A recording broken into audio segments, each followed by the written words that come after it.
Bonjour et bienvenue sur l'Église en ligne. Aujourd'hui, je vais vous parler avec Alexis d'un sujet bien particulier, les tactiques du diable pour nous causer des problèmes. Heu, Ça s'est passé comme ça hier, j'ai eu une grande révélation et j'étais très, très excité. Aujourd'hui, Dieu m'a révélé, voilà, que c'était son enseignement et que j'avais beaucoup de choses à comprendre. Heu, Hier soir, j'ai eu cette révélation de faire l'application OK Dieu. C'est comme OK Google, mais on fait OK Dieu et par un programme informatique, qui serait un miracle que Dieu, donnerait à un informaticien, Dieu répondrait à travers.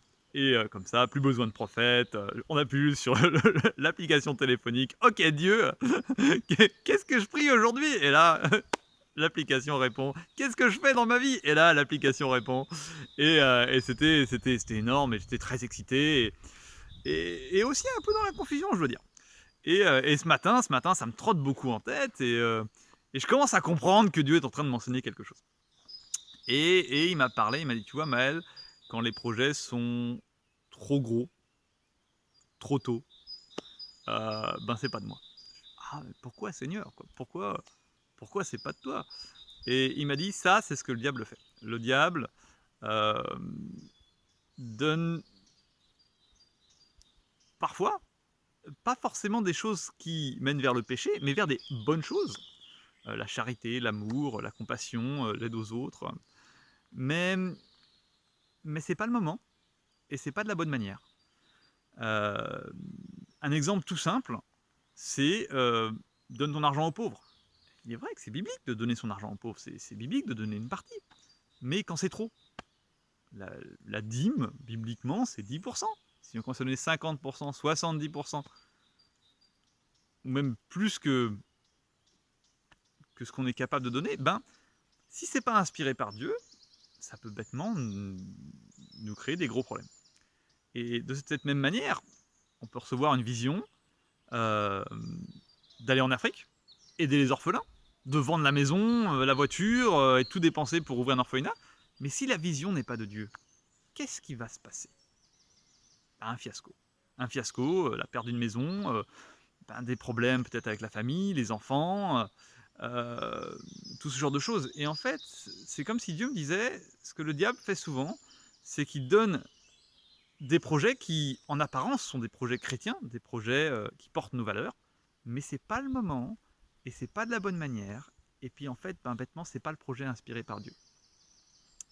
Et le résultat de ça, ben, c'est énormément de fruits mauvais, parfois de perte de foi, parce que si on vend sa maison pour aller faire un projet pour Dieu, partir évangéliser et autres et que ça ne marche pas, la foi, qu'est-ce que ça devient? Et ben, on commence à perdre la foi et là est le fruit, heu, du diable au final.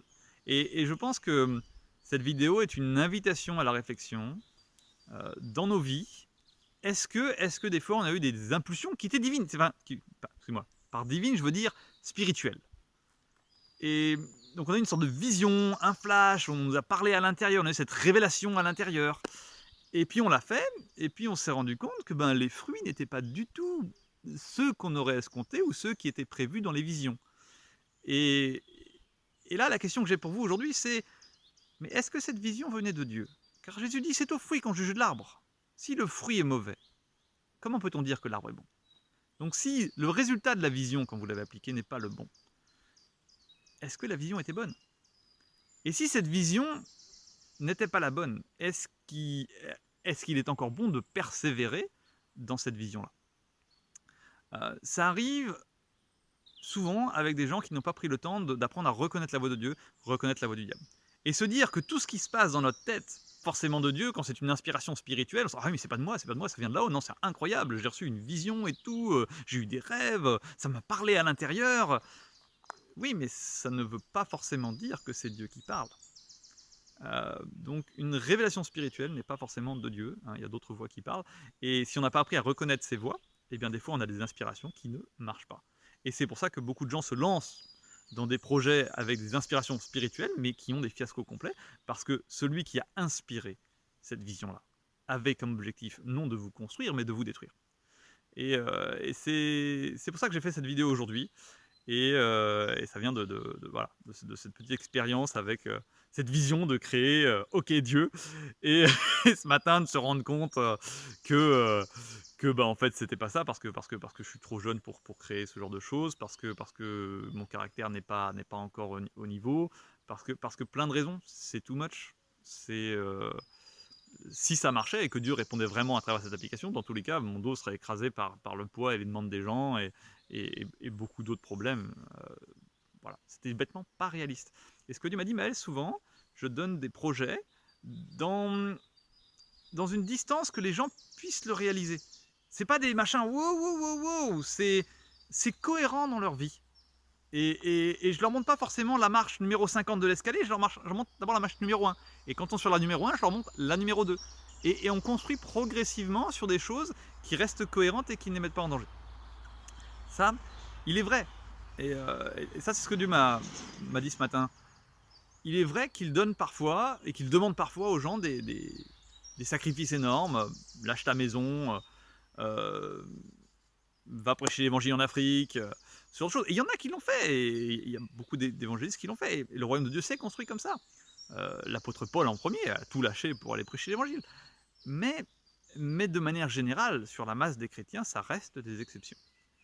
Et ce que Dieu me disait ce matin, mal pour la plupart des gens, je n'agis pas comme ça. Je demande des choses simples. Prends soin de ton voisin, par exemple. Prends soin de ta communauté à l'église. Donne cette somme d'argent que tu peux te permettre de donner à un tel parce qu'il en a besoin. Mais c'est pas vide ton compte en banque et donne tout. Et même si il me l'a déjà fait.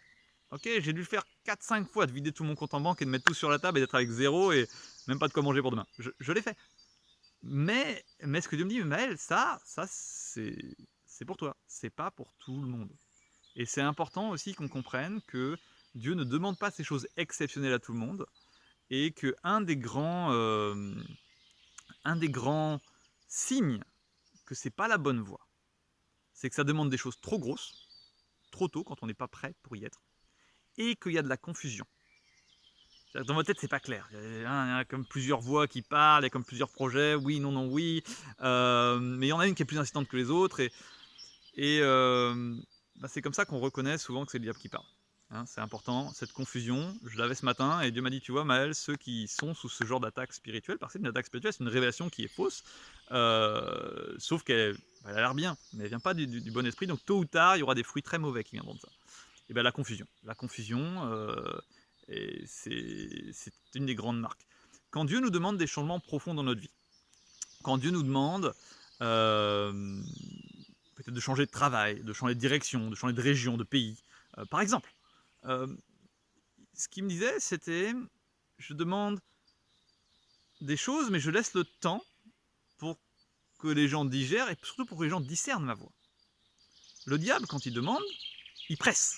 Faut le faire tout de suite, tout de suite, tout de suite. C'est important, non, non. Et puis quand on commence à questionner, parfois, il arrive que le diable dise hein, tu fais pas confiance à ce que je te dis, hein, tu remets en cause ma voix, tu ne veux pas faire ma volonté, et nous culpabilise de ne pas faire la volonté de Dieu.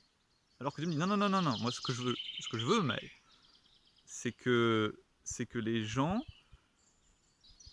n'écoutent pas le diable et s'assurent d'abord que c'est bien moi qui leur parle. Donc je laisse le temps à la réflexion. Je laisse le temps qu'ils prient sur le sujet. Je laisse le temps qu'ils demandent à leurs amis qui ont un don prophétique. Je laisse le temps qu'ils reçoivent des signes. Je laisse le temps qu'ils se rendent compte que je mets les choses en place dans leur vie pour que ce virage se prenne. Par contre, le diable, il veut pas qu'on ait le temps de réfléchir et qu'on se rende compte que c'est lui. Donc toujours, il nous pousse à le faire rapidement, c'est à la dernière minute, c'est dans l'urgence, et puis ça nous culpabilise quand on commence à questionner. Donc ça c'est vraiment aussi une des manières vraiment de le reconnaître. Donc voilà pour ce petit sujet, en espérant que ça en aide certains, et puis je vais laisser la parole à Alexis.